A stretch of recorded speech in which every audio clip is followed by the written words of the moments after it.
भारतीय भूगोल को समझने की यात्रा में आज हम शुरुआत करने जा रहे हैं एक ऐसे विषय से जिसने हजारों वर्षों से भारत की सभ्यता, कृषि, अर्थव्यवस्था और संस्कृति को आकार दिया है। भारतीय नदी प्रणाली। लेकिन भारत की नदियों को समझने से पहले हमें उन मूलभूत अवधारणाओं को समझना होगा जिन पर पूरा नदी तंत्र आधारित है। आखिर नदी क्या होती है, ड्रेनेज सिस्टम क्या होता है, रिवर बेसिन किसे कहते हैं और भारतीय नदियों का सबसे बुनियादी वर्गीकरण क्या है। इन सभी प्रश्नों के उत्तर जानने के लिए आइए शुरू करते हैं भारतीय नदी प्रणाली के परिचय से। Introduction to the Indian river system. जब हम भारत का नक्शा देखते हैं तो हमें राज्य दिखाई देते हैं, शहर दिखाई देते हैं, पर्वत दिखाई देते हैं। लेकिन यदि हम इस नक्शे से सभी राजनीतिक सीमाएं हटा दें और केवल जल को देखें तो भारत एक बिल्कुल अलग रूप में दिखाई देगा। हमें दिखाई देंगी हिमालय से निकलती विशाल नदियां, उत्तर भारत के मैदानों को सींचती जलधाराएं, दक्कन के पठार को पार करती प्रायद्वीपीय नदियां, पश्चिम की ओर बहकर अरब सागर में गिरने वाली नदियां और पूर्व की ओर बहकर बंगाल की खाड़ी में विशाल डेल्टा बनाने वाली नदियां। वास्तव में यदि भारत की सभ्यता, कृषि, अर्थव्यवस्था और संस्कृति की कोई जीवन रेखा है तो वह उसकी नदियां हैं। लेकिन इन नदियों को समझने से पहले हमें उस आधारभूत ढांचे को समझना होगा जिस पर पूरी भारतीय नदी प्रणाली खड़ी है। सबसे पहले हमें यह समझना होगा कि नदी और ड्रेनेज सिस्टम में अंतर क्या है। सामान्य रूप से हम किसी बहती हुई जलधारा को नदी कहते हैं, लेकिन भूगोल में केवल नदी को समझना पर्याप्त नहीं होता। किसी क्षेत्र में अनेक छोटी बड़ी नदियां और उनकी सहायक नदियां मिलकर वर्षा अथवा हिम पिघलन से प्राप्त जल को एकत्र करती हैं और उसे किसी समुद्र, झील या अन्य जल निकाय तक पहुंचाती हैं। इस पूरे नेटवर्क को ड्रेनेज सिस्टम या अपवाह तंत्र कहा जाता है। दूसरे शब्दों में कहें तो नदी केवल एक धारा है, जबकि ड्रेनेज सिस्टम उन सभी नदियों और सहायक नदियों का संयुक्त नेटवर्क है जो किसी क्षेत्र का जल बाहर निकालता है। अब यहाँ एक महत्वपूर्ण शब्द आता है जिसे हम ड्रेनेज बेसिन या रिवर बेसिन कहते हैं।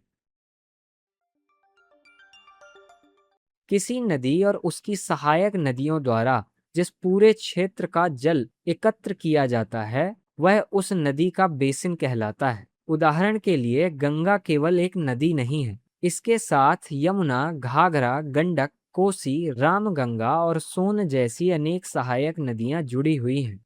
इन सभी के द्वारा जिस विशाल क्षेत्र का जल एकत्र होकर अंततः गंगा में पहुंचता है उसे गंगा बेसिन कहा जाता है। इसी प्रकार भारत में Sindhu basin, Brahmaputra basin, Godavari basin और कृष्णा बेसिन जैसे अनेक बड़े नदी बेसिन पाए जाते हैं।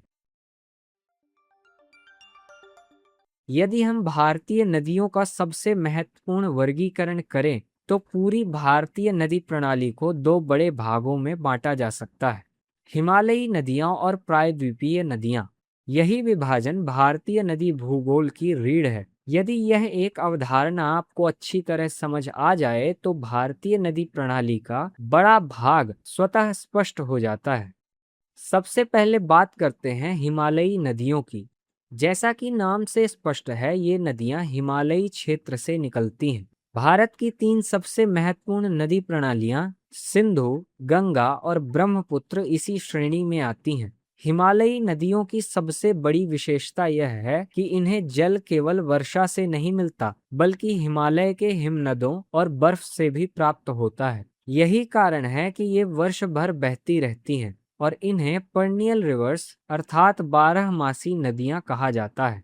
इन नदियों का जल ग्रहण क्षेत्र विशाल होता है, इनकी लंबाई अधिक होती है और ये अपने साथ भारी मात्रा में तलछट लाकर उत्तर भारत के विस्तृत मैदानों का निर्माण करती हैं। इसके विपरीत प्रायद्वीपीय नदियां भारत के प्राचीन पठारी भाग से निकलती हैं। गोदावरी, कृष्णा, कावेरी, महानदी, नर्मदा और ताप्ती इसी श्रेणी की प्रमुख नदियां हैं।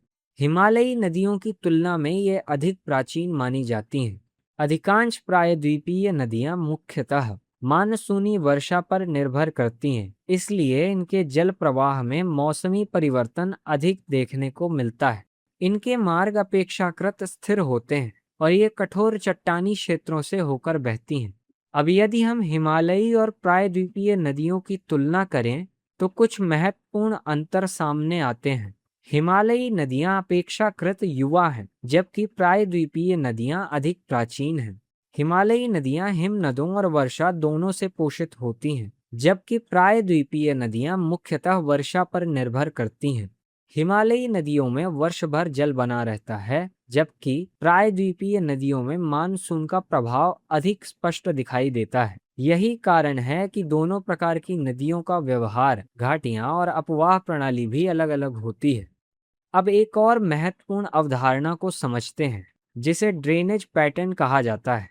नदियां पृथ्वी पर किसी भी दिशा में मनमाने ढंग से नहीं बहती। उनका मार्ग उस क्षेत्र की भूगर्भीय संरचना, ढाल और चट्टानों की प्रकृति से निर्धारित होता है। जब किसी क्षेत्र की नदियों के बहाव को ऊपर से देखा जाता है तो वे एक विशेष आकृति बनाती हैं, जिसे ड्रेनेज पैटर्न कहते हैं। भारत में सबसे सामान्य डेंट्रिटिक पैटर्न पाया जाता है, जो देखने में पेड़ की शाखाओं जैसा प्रतीत होता है।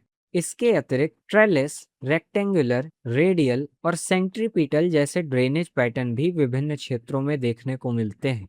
अब प्रश्न उठता है कि भारत की नदियां अंततः कहाँ जाकर मिलती हैं। अधिकांश भारतीय नदियां दो प्रमुख समुद्री निकायों में गिरती हैं, बंगाल की खाड़ी और अरब सागर।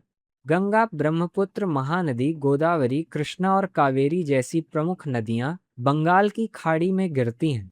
दूसरी ओर नर्मदा, ताप्ती, माही और साबरमती जैसी नदियां अरब सागर में मिलती हैं। हालांकि भारत में कुछ ऐसी नदियां भी हैं जो समुद्र तक नहीं पहुंचती। उदाहरण के लिए लूनी और घग्गर जैसी नदियां अंतःस्थलीय अपवाह का उदाहरण है, जहां नदी का जल मार्ग में ही समाप्त हो जाता है। जब कोई नदी समुद्र में पहुंचने से पहले अपने साथ लाई गई तलछट को जमा करती है तो डेल्टा का निर्माण होता है। गंगा ब्रह्मपुत्र डेल्टा विश्व का सबसे बड़ा डेल्टा माना जाता है। इसके अतिरिक्त गोदावरी, कृष्णा, महानदी और कावेरी भी महत्वपूर्ण डेल्टा बनाती हैं। इसके विपरीत कुछ नदियां जैसे नर्मदा और ताप्ती तलछट जमा करने के बजाय सीधे समुद्र में प्रवेश करती हैं और एस्चुरी यानी मुहाने का निर्माण करती हैं। अंत में सबसे महत्वपूर्ण प्रश्न, भारतीय नदियां इतनी महत्वपूर्ण क्यों हैं? इसका उत्तर केवल पानी नहीं है। नदियां पेयजल प्रदान करती हैं, सिंचाई उपलब्ध कराती हैं, उपजाऊ मिट्टी लाती हैं, जल विद्युत उत्पादन में सहायता करती हैं, जैव विविधता को बनाए रखती हैं और लाखों लोगों की आजीविका का आधार बनती हैं। वास्तव में भारत की अनेक महान सभ्यताएं और नगर नदियों के किनारे ही विकसित हुए हैं। यदि भारत की नदियां ना होती तो भारत का इतिहास, कृषि, अर्थव्यवस्था और संस्कृति आज जैसी नहीं होती।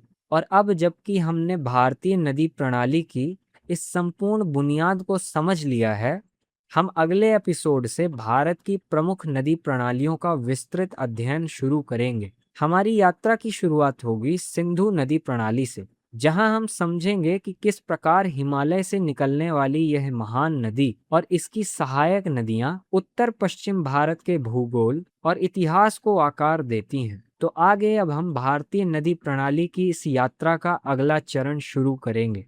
अगर आपको भारतीय नदी तंत्र का यह इंट्रोडक्शन वीडियो पसंद आया तो आप वीडियो को लाइक कर सकते हैं और हमारे चैनल को सब्सक्राइब कर सकते हैं। मिलते हैं अगले एपिसोड में।